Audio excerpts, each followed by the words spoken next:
Let's see what's going on.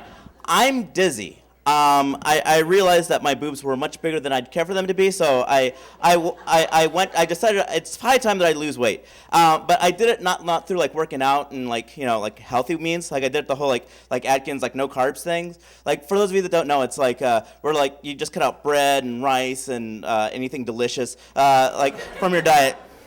And I've done it in the past, and when I've done it in the past, like I'll be hardcore about it, and like I'll lose a lot of weight like really fast, like I'll start boning girls like all the time. But I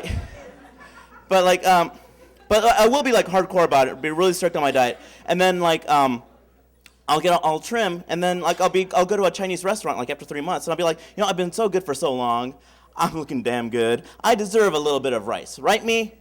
Right me, high five. So then.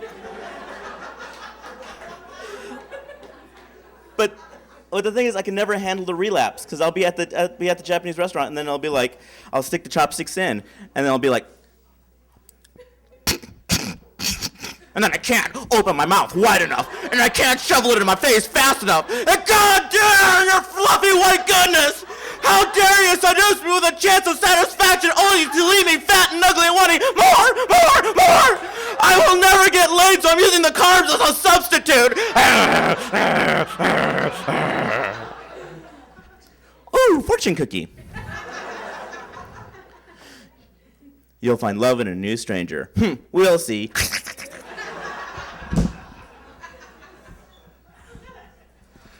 And then I pass out. I wake up in a seedy downtown LA hotel room. Tortilla chips everywhere.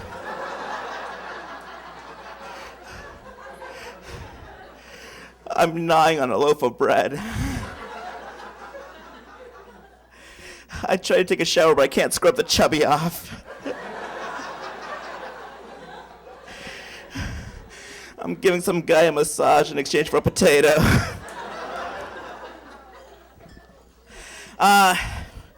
Okay, what's awesome in my life these days?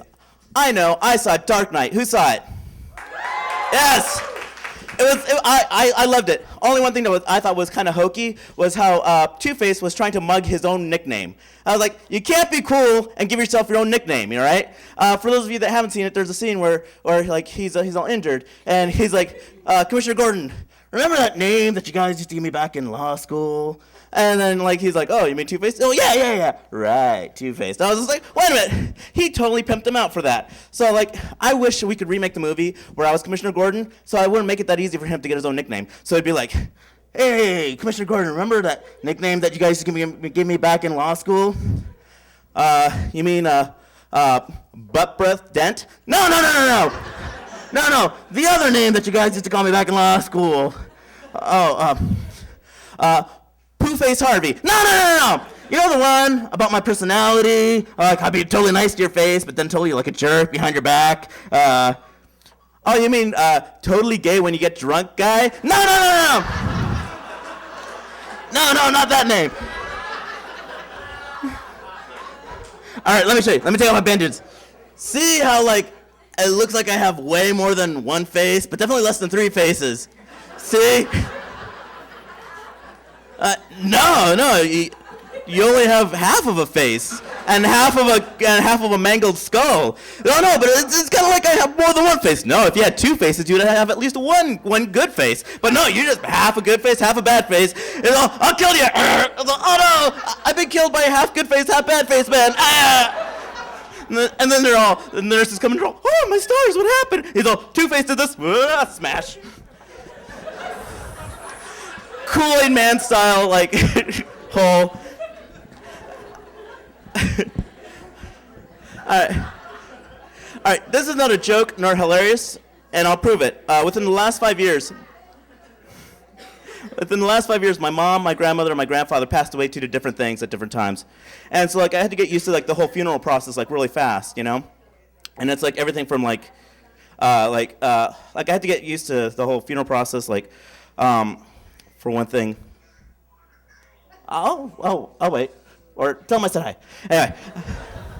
All right, it'd be like, first of all, it's hard enough to write a eulogy, you know, put your feelings down on paper. But then, like, since I have a Latino family, like I need to like write it in English and then write it again in Spanish for my Spanish-speaking family members, as if the first time wasn't good enough, you know. And then like my friends come up to me and they're like, "Oh, I'm so sorry for your loss," and I never know what to say, so I'm always like, "I blame you," and they're like, "What? No, I'm just kidding. Let's go to the bar."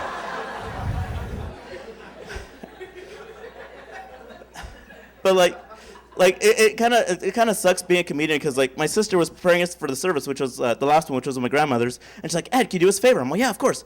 Can you do one of your funny eulogies again?" And I was like, darn it, don't do that to me, you know? I'm gonna tell my stories about grandma. Now, if people happen to remember like how funny or quirky she was, or the little things that made her her, and they happen to laugh, then fine, you know? I'll do it. But don't set me up to be all Joke Pants McGee at my grandmother's funeral. That's just lame. So all right, sorry. So she left, and I was just like fuming. I was so, how dare she? How dare she? So this was how I had vengeance on her at the funeral, okay?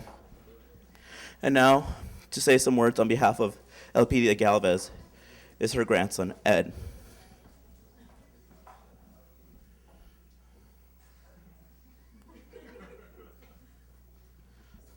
Thank you all for coming. You know, what can be said about my grandmother that we all don't know and feel already, you know? She was so much to all of us. She was so many things to all of us. You know, I could still hear her voice in my head going, "I'm so old and you're so thin. It pains. When are you gonna get married? When are you gonna have kids? It pains. Still trying to be a comedian, still going to school. It pains. Well, I'm all out of pins. We'll be right back. Whoa, banana peel. Oh, what a mess. Smell my flower. Squirt."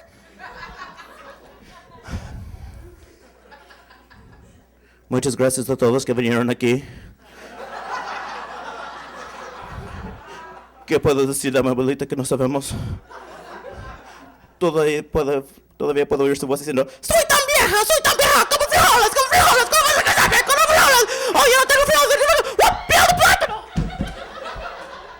¿A qué tiro de no? ¡Huela mirosa! ¿Squirt too?